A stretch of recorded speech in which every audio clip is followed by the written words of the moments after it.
పొద్దున్నే 7 గంటలకి లేచి బ్రష్ చేసుకొని ఫ్రెష్ అయ్యి రాత్రి సోక్ చేసి పెట్టుకున్న లవంగాలు వాటర్ ఉంటే తాగేసి కొంచెం సేపు ఆగి సద్దనం తిన్నాను. సమ్మర్లో పొద్దున్నే సద్దనం తింటే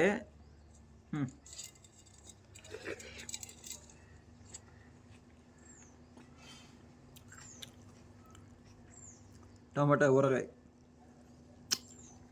బా సూపర్. మీలో ఎంతమంది పొద్దున్నే సద్దనం తింటారో కామెంట్ చేయండి. ఈరోజు కూడా పని ఏం లేదు, తినేసి ఇంట్లో ఉంటే నిద్ర వస్తుంది. అందుకే మా ఊరంతా ఒకసారి సంచరిద్దామని వచ్చేసాను. తిరుపతి జిల్లా కోడూరు నియోజకవర్గంలో 70 to 80% అందరూ అరటి చెట్లు వేస్తారు. చూడండి, మా ఊర్లో కూడా మొత్తం అంతా అరటి చెట్లే.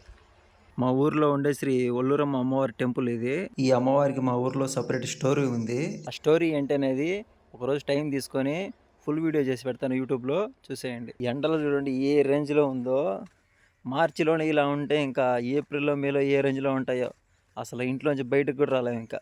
మా ఊర్లో రోడ్లు వేస్తున్నారు, ఎలా వేస్తున్నారో చూద్దామని వచ్చాను. పర్లా బాగానే వేస్తున్నారు. ఇంటికి వచ్చి తిందామంటే సంగటి పచ్చి పులుసు. నేనేమో ఈ సంగటి తినను, కానీ ఆకలి తినక తప్పదు. ఇంకా తినేసి వీడియో కోసం కంటెంట్ రాసుకొని సాయంత్రం స్నానం చేసి దీపారాధన చేసుకున్నాను. దాని తర్వాత వీడియోస్ ఉంటే షూట్ చేశాను.